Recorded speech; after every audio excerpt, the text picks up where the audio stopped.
Alright, this is a video of how to turn off the gas at Decatur and swap it out with a new tank. So the first thing you do is you turn off the gas so that the gas isn't flowing. This is the valve that controls whether it's off.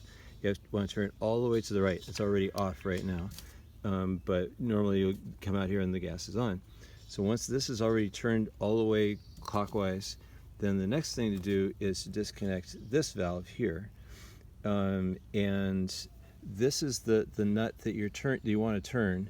You want to turn it this way. Let me show you. It's a little backwards from how nuts usually turn. You want to grab it and turn like that. So if you were facing downwards at it this way, then you'd be turning it clockwise to loosen it, to get it undone. Usually it's clockwise to tighten, but on most screws, but this one is backwards. And it takes about, well, you'll see how many coils there are here. A whole bunch of coils to get it to come loose, so you're going to be turning it for a while. So when it's done, it'll come out like this. It'll look like this kind of joint. And then you put that aside over the edge. And you lift this thing out like so. And there's Ted. Yep, thank you, Florence.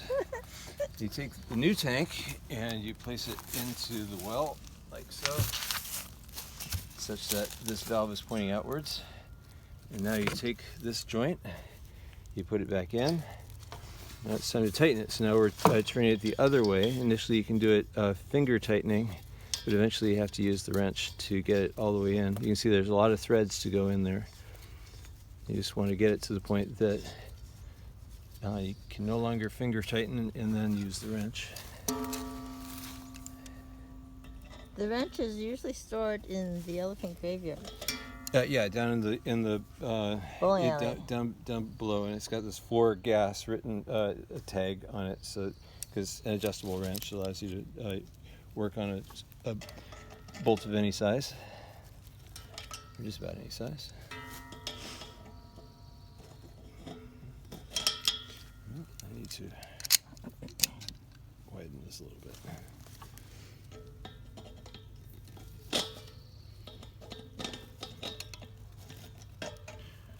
This has been worked on so many times that this nut is almost circular.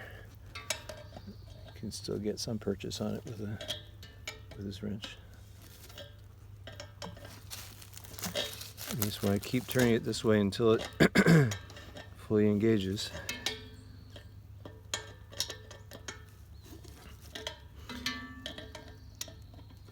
I mean, probably don't need to video the whole thing, but you get the idea.